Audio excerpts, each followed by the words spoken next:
أعوذ بالله من الشيطان الرجيم بسم الله الرحمن الرحيم رب اشرح لي صدري ويسر لي أمري واحلل عقدة من لساني يفقهوا قولي। আচ্ছা, তো আপুরা আমরা গত পর্বে বলেছিলাম যে তাদের বনী ইসরায়েলি ঔদ্ধত্যপূর্ণ আচরণের ফলে তারা হচ্ছে তাদের শাস্তি স্বরূপ আল্লাহ সুবহানাহু ওয়া তাআলা জেরুজালেমে প্রবেশ 40 বছরের জন্য নিষিদ্ধ করে দিয়েছিলেন এবং মরুভূমিতে ওরা উদ্ভ্রান্তের মতন ঘুরে বেড়াচ্ছিল। এখন এই কথাটা আমি বইতেও উল্লেখ করেছি, কিন্তু যেহেতু মানে আমি সাধারণত বইতে যেগুলো উল্লেখ করেছি সেগুলো আর এখানে টেলিগ্রাম চ্যানেলে বলি না, কিন্তু তারপরও যে জিনিসগুলো আমার কাছে মনে হয় যে খুব ইম্পর্টেন্ট কথা সেগুলো একটু আবার রিইটারেট করি। তো যেমন ধরেন যে আহ মানে ওখানে আমি একটা কথা বলেছি যে আল্লাহ সুবহানাহু ওয়া তাআলা চাইলে তো মানে ক্ষমা করে দিতে পারতেন। হ্যাঁ, ক্ষমা করে দিতে পারতেন। হ্যাঁ, ঔদ্ধত্যপূর্ণ আচরণ করেছে, কিন্তু কেন ক্ষমা করে দিলেন না? আল্লাহ তো রাহমানুর রাহিম।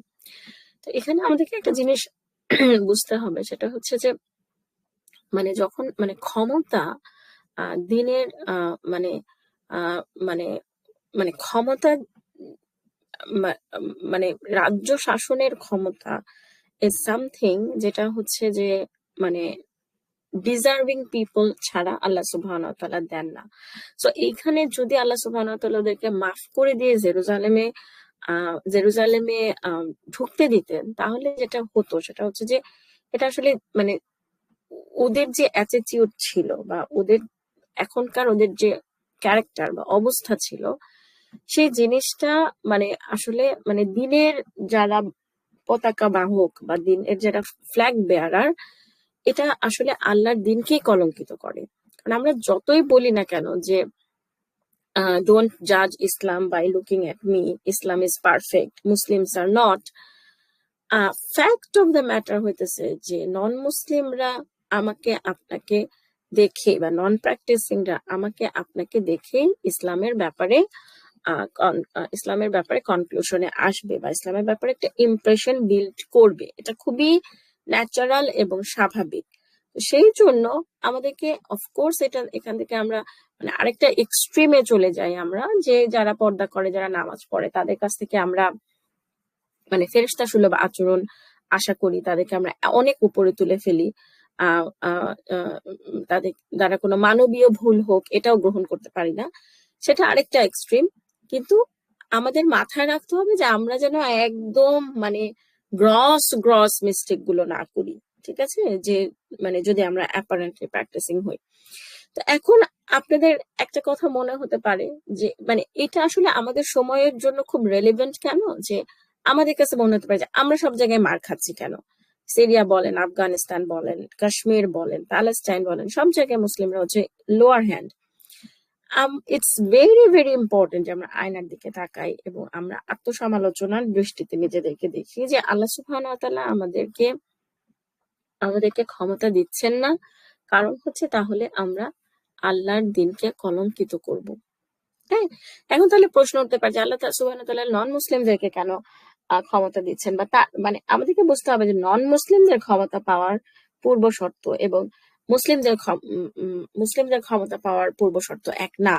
যেমন ধরেন অনেকের মাথায় প্রশ্নগুলো আসে যে নন মুসলিম কান্ট্রি মানে সুদ যদি এতই প্রবলেমেটিক হবে, তাহলে এই সুদের উপরে নন মুসলিম কান্ট্রি গুলো কিভাবে এত অর্থনৈতিক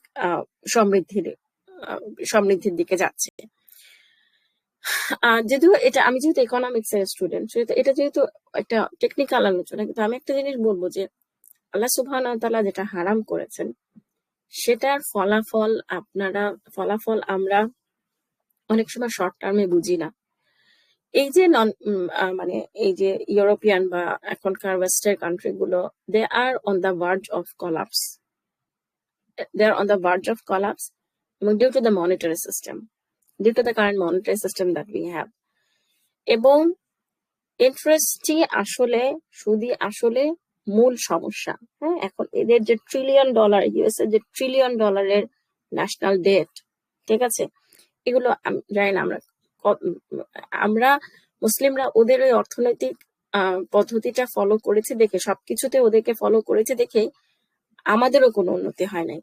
তো যাই হোক, আমি আবার একটু মনে হয় কথা ট্র্যাক হারিয়ে ফেললাম। তো আমি যেটা বলতে চাচ্ছি যে আমাদেরকে একটা জিনিস বুঝতে হবে যে যখন দুইটা পক্ষ দুইটা পক্ষের কেউই আল্লাহর সাহায্য ডিজার্ভ করে না, তখন তখন সাফল্য আসে হচ্ছে দুনিয়াবি ইকুয়েশন দিয়ে। জিনিসটা আমি একটু বুঝাই। ধরেন একজন মুসলিম, যে বর্ন মুসলিম, জাস্ট প্র্যাকটিসিং না, জাস্ট নামে মুসলিম। আরেকজন হচ্ছে জিউইশ, সেও নামে জিউইশ অথবা নামে খ্রিস্টান, সেও আল্লাহর সাথে তার কোনো কানেকশন নাই। আপনার কাছে মনে হবে এ মুসলিম, এ এত পিছিয়ে আছে কেন, জ্ঞান বিজ্ঞান সমস্ত কিছু, জিউইশরা খ্রিস্টানরা এরা এগিয়ে যাচ্ছে কিভাবে? তখন ইকুয়েশনটা দুনিয়াবি হবে। দুনিয়াবি মানে হচ্ছে আপনার, যেহেতু আমি নিজে ইউএসএ তে আছি লাস্ট 8 বছর, মানে আমি খুব ক্লোজলি এখানকার প্রফেশনালদের লাইফ দেখেছি। আমরা যেরকম মনে করি যে এরা জনে জনে সবাই মদ খায়, pre marital post marital sex করে বেড়ায়, লিভ ইন করে বেড়ায়, অফকোর্স ব্যাপারটা না। এখানকার আমি যাদের সাথে কাজ করি, ধরেন আমি একাডেমিয়াতে আমি যাদের সাথে কাজ করতেছি, যারা এখানে পিএইচডি করছে, যারা এখানে আমার প্রফেসর, যারা এখানে আমেরিকার, এরা এরা এরা একটা খুবই ডিসিপ্লিনড লাইফ লিড করে, খুবই খুবই ডিসিপ্লিন লাইফ লিড করে। আমার ডিপার্টমেন্টের যে চেয়ার, গ্রাজুয়েট কোঅর্ডিনেটর, তার বয়স আর অন্য কত 60-65 সামথিং। আমার ডিপার্টমেন্ট হচ্ছে 8 তলা, সে টুকটুক টুকটুক করে 8 তলা সিঁড়ি দিয়ে ওঠে। নামে তো বটেই, আমিও নামার চেষ্টা করি সিঁড়ি দিয়ে, লিফট ইউজ না করে, কিন্তু সে ওঠে। এরা এত হেলথ কনসিয়াস। এখানকার রুটিন হচ্ছে বাচ্চারা 8টার মধ্যে they will go to the bed, এবং আমার প্রফেসরদের আমি দেখি ভোর 4টা 5টার সময় ইমেইলে রিপ্লাই দেয়, 8টা-9টার মধ্যে এরা ঘুমায় যাচ্ছে।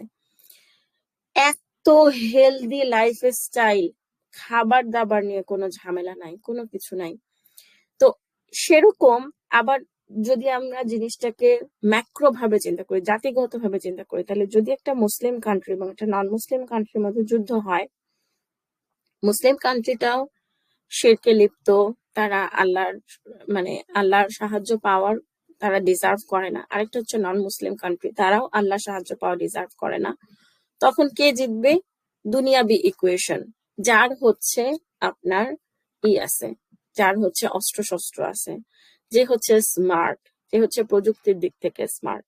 হ্যাঁ, এই জায়গাটা আমাদের বোঝাটা খুব জরুরি যে আল্লাহ সুবহানাহু ওয়া তাআলা মুসলিমদেরকে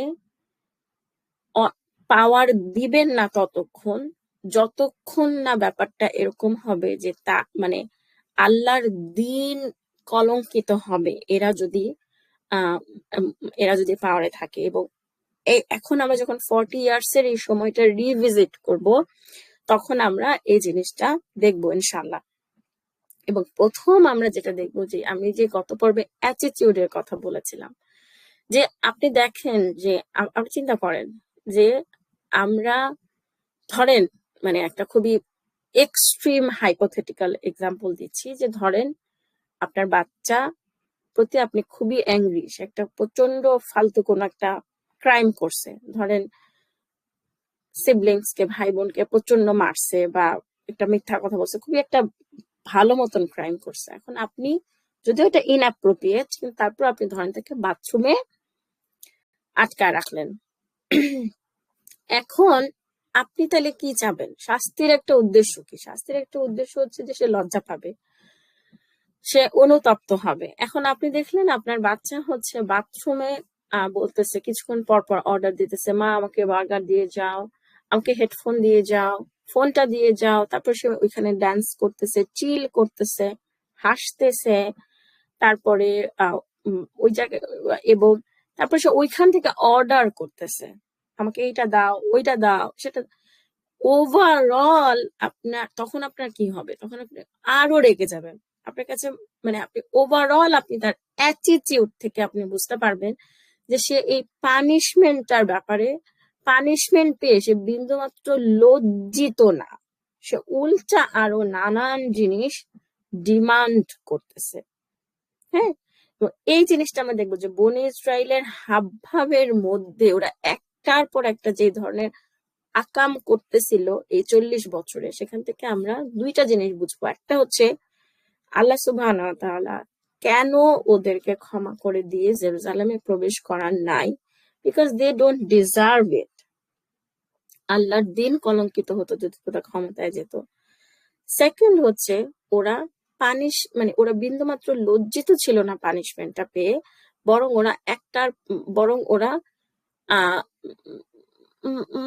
ওরা আল্লাহর সাহায্য, আল্লাহর সমস্ত কিছুকে ওরা দেবে, তারা টেকেন ফর গ্রান্টেড ধরে নিচ্ছিল। হ্যাঁ, এই জিনিসটা আমরা আরো এক্সপ্লেন করবো ইনশাল্লাহ। এখানে আপনারা স্ক্রিনে যা যা দেখতে পাচ্ছেন সেগুলা এই 40 বছরে ঘটেছিল, সেগুলো আমরা আস্তে আস্তে এক্সপ্লেন করবো ইনশাল্লাহ। জাযাকুমুল্লাহ খাইরান শোনার জন্য। আসসালামু আলাইকুম ওয়া রাহমাতুল্লাহি ওয়া বারাকাতুহু।